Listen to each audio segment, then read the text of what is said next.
And of course, Glenn Seaton with pole position, car number 15, 21 years of age.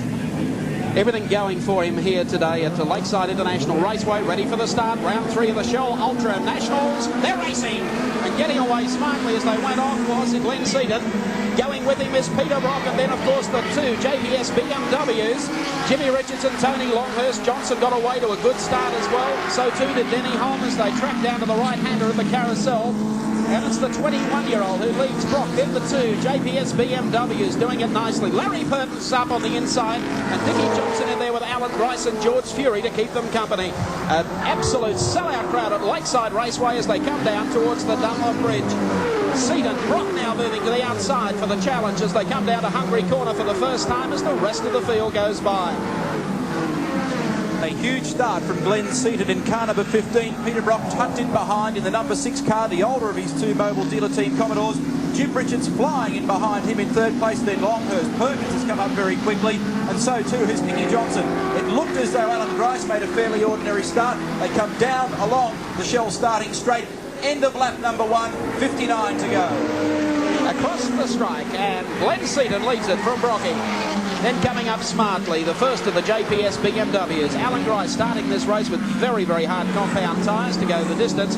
Dickie Johnson looking good, giving some concern here to Larry Perkins. Come out of the carousel, but they're like the Sturs. They make their way down through Shell Ultra High Sweeper towards the Dunlop Bridge. Brock covering his tracks well, keeping the BMWs at bay. And in the meantime, Glenn Seaton leads the high-speed Dress Parade down into Hungry Corner. Jim Richards just lurking underneath the back of the 1,325 kilogram Holden Commodore. Of course, the BMW much, much lighter, something in the order of about 350 or 400 kilograms. And these are the cars that were tipped as being a real worry up here this weekend. They're light, they're quick, they're nimble, they're strong under brakes, and they don't knock their tyres around. And this race will run for almost 1 hour. Coming down for the completion of 2, Peter Brock sits in the draft. Here's Dickie Johnson out wide, making a big run down here on the outside of Larry Perkins. Side by side, he takes Perkins. So Dick Johnson comes up through the pack, runs up in 5th spot. Perkins drops back to 6th, right in the clutches of Denny Holm. The performance of the Sierra absolutely extraordinary then as it came down the straight. Johnson has made a number of modifications, some of which the Confederation don't agree with, to the turbocharger on this car. That'll be fought out later. But Johnson flying at the moment in the Ford Sierra Turbo. So Tricky Dicky beneath the Dunlop Bridge sits in touch with the race leaders. The Hillerpack, 21-year-old Glenn Seaton and the Peter Jackson Nissan Skyline. Clear of Brocky in the number 6 Mobile Commodore. Then the 2 JPS BMWs, Jimmy Richards and Tony Longhurst. Then comes Johnson. Over the top of Motorcraft Hill. A little sideways that time was Johnson. But Seaton just setting the right sort of pace. He has them all in for the draft though as they come back across the line again. Brock moves to the outside to cover and hedge his bets. And there's Johnson, number 17, the Shell Ultra High, Cosworth Ford Sierra. Past the Bob Jane T-Mart's helicopter there on the infield and out of the carousel. Brock staying in touch with Glenn Seaton. Johnson is making ground on the back of the 2 BMWs. And then behind them, there's another freight train of about 4 or 5 cars. And tracking them is Colin Bond with some newfound performance from the Alpha 75. An intriguing battle on our hands as Peter Brock tries to make a manoeuvre on Glenn Seaton, who hasn't made any mistakes all weekend. Tony Longhurst moves to the outside of Jimmy Richards. He's getting a little agitated. Wants to know if the team leader can get on and deal with Brock, because he's being harassed here from Dick Johnson, and Johnson is absolutely flying in the Shell Ultra High Cosworth Sierra. Once again, they make the run down the start-finishing straight. Glenn Seaton, Peter Jackson, Nissan Skyline. Here comes Johnson! Out of the drop, 2 BMWs, takes one of them. That's Tony Longhurst, but Longhurst will have the inside run for the next corner. You reckon Tricky Dicky isn't a little competitive here today? And you don't think Tony will go down without fighting? That's for sure. So it's Richards in 3rd position, Longhurst in 4th, Dick Johnson is 5th, Larry Perkins is 6th, and then Alan Grice in behind him. Well, what a sensational start to round 3 of the Shell Series here today. And have a look at Longhurst. How hard is he pushing the BMW through that right-hander underneath the bridge, Peter McKay? There's a little bit of road between these 2 guys. So. A little bit. Well, we'll see what speed the Sierra's got next time they run the start-finishing shoot here at Lakeside International Raceway. Brock closing up just a bit. on Glenn Seaton. This is where the scrap is as Johnson makes his bid to come through the pack. Number 17. Johnson spent the last 3 weeks working with the Zytec EPROM system, the engine management. Now that white flag signifies there's a service vehicle on the road. We saw it in the foreground. They're obviously going out to retrieve somebody or something in trouble. Well, there it is going down on the inside. The pace Double yellow flags in the corner. Somebody's come off at the carousel by the look of it. And obviously there's a car parked down underneath the O in the Volvo sign. I wonder what's going on. It's George Fury's car. I think it is. It's George Fury's car number 30. Now I wonder who has caused that or what has happened. Well, our cameras haven't picked that one up. We've been staying with the Dyson. Fury was sitting back in about 10th spot. We'll bring you all the details. Glenn Seaton, meantime, leads the race. Brock in second. Jimmy Richards third. Tony Longhurst fourth. And hard-charging Dick Johnson is fifth. Well, poor old George had problems all through the lead-up into this race. They have been here since Tuesday. That's the Nissan team. He wasn't getting his car up to full boost, and George was laying in 8th position in the opening few laps of this race. And he is the championship leader after 2 rounds. Here comes Dick Johnson again. Beverly Brock keeping an eye on the times that Peter's recording. Double yellow flags down at the end of the circuit. Will we see a break in the tyre wall down there, and that's where George Fury has gone off. The drivers no passing through that turn. Some interesting things starting to happen here now. You'll notice that Johnson is quite obviously hard underneath the back of Longhurst. Perkins is getting a bit closer to Johnson, and Alan Grice indeed is following all that, so we're going to get a concertina effect here ultimately, and they all start to form up behind Peter Brock, not detracting from the man, but the car is just fractionally slower at the moment than the lighter cars, and that'll mean that if anything, young Glenn's going to be able to get away. This is exactly the scenario Glenn wanted. He wanted to make the jump at the start, have Brock in second, because he knew that the tyres on Brock's car, a bigger car, would fall away, and perhaps he would just manage to keep these other guys at bay. The threat in this race to Seaton, obviously, are the 2 black cars. Jim Richards was saying yesterday he felt they had the capacity to run the whole 60 laps and keep their lap times up. That's Denny Holm, car number 10 for the era. Donna Cosworth. This is the 2.3 litre engine, only the single cam 2-valve model. And the 1967 World Formula 1 champion out with problems. Neville Crichton is due to drive that car. He's in the United States this weekend.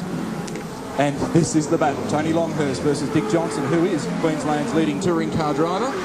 Loves to shine on his home track. And loves Lakeside in particular.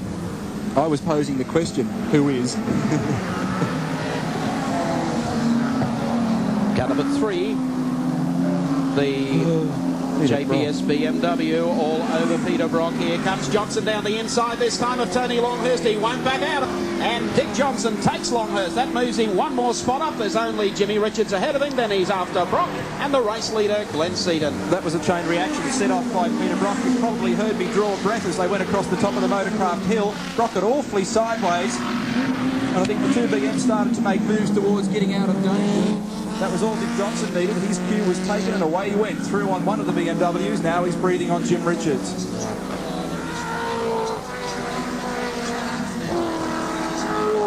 Larry Perkins behind this bunch. Alan Grice behind him in turn.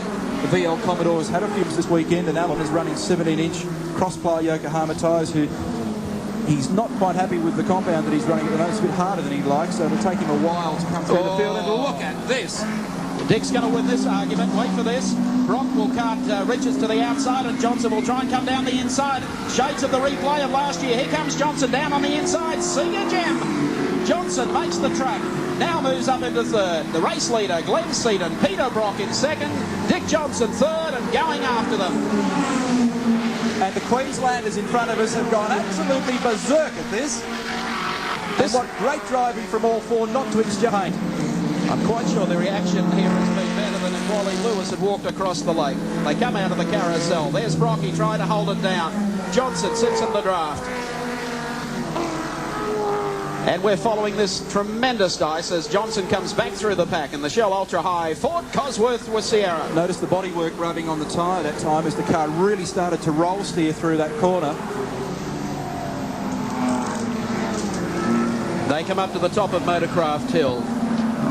Tremendous race going on here for round 3 of the Shell Australian Touring Car Championship. It was George Fury that went off early in the day. He's in the pits. He's quite okay. We'll talk to him a little later.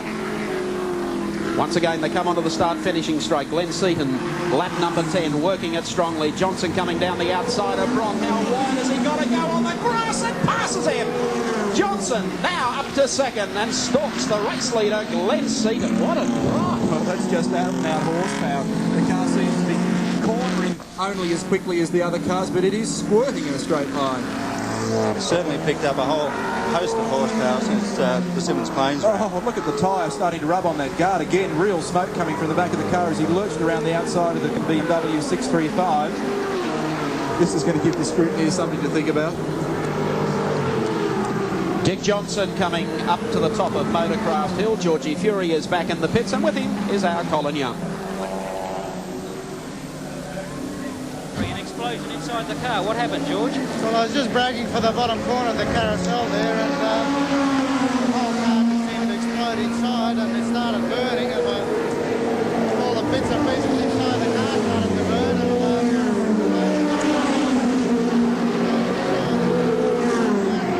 and burning as well. And started it up again and came back. I think I missed my motor race. You're not hurt anyway? No, just a bit stunned. It was, one of those petrol-type explosions. Well, George Fury out of the race with an explosion inside the car and a new hat coming up. What a race we've got going here as Jimmy Richards puts the pressure on Peter Brock, pushes him wide, and Longhurst comes through, almost clips the front of Brock's car. There's a 1-2 through on the inside. They're doing plenty of racing. Tremendous stuff. We're getting some fantastic racing out of this round, because while all that was happening, Larry Perkins comes up and passes Brock. And keep in mind that Grice is running very hard compound tyres. Don't be surprised if he comes into it just a little later. He's sitting in behind Brock at this stage. They work the start-finishing straight yet again with Seaton, the race leader, Dickie Johnson running in second. And there's the gap, the race leader, and it's shrinking all the time. That was a great piece of driving by Larry Perkins in the NZ Connectors Commodore there as well, because he used his opportunities very, very well and snuck through on Brock, and Brock, if anything, is now falling into the clutches of Alan Grice. It really is hard to keep an eye on 7 or 8 of Australia's top drivers battling in this one. Look, the most fantastic thing being that the amount of passing we've seen and how close they've been running. There's been no biffing and banging. They're just doing it as hard as they can. Just look at the way the car's working beneath the Dunlop Bridge. There's Perkins in the NZ Fluid Connectors Commodore. Brock sits behind him, and Grice now moving up right behind Peter Brock. As they go to the top of Motorcraft Hill, work their way out of Shell Ultra High Turn, and down the roller coaster they come. Coming through the turn and working the front straightaway. Here's Dick Johnson sitting in behind. And in right hand, of course, Alan Grice is now tagging Peter Brock, making it up through the pack, coming down to the right-hander at the carousel. There's Grice, Bob Jane T-Mart's Commodore. A new VL model Commodore, having its first outing here today at Lakeside International Raceway. They crest the top of the hill and work their way down to the Dunlop Bridge. Greg Hansford, meantime, sits on the tail of Alan Grice, so we have a real race going from first to 10th spot.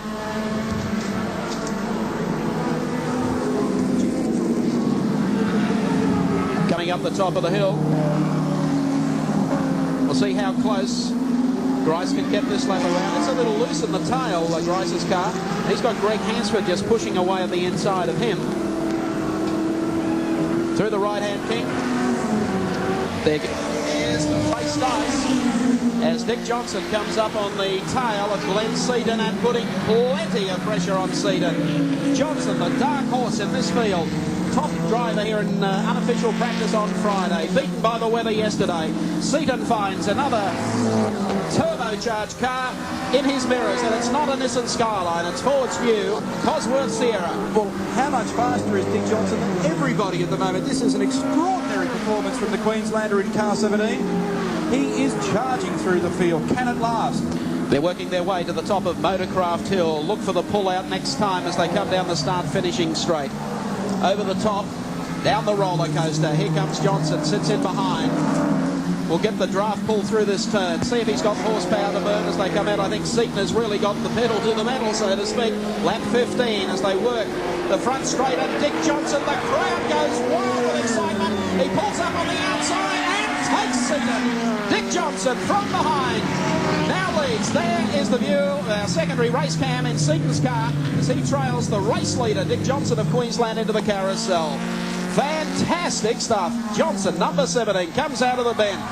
The place here at Lakeside has erupted. You can actually hear the people above the noise of the motors.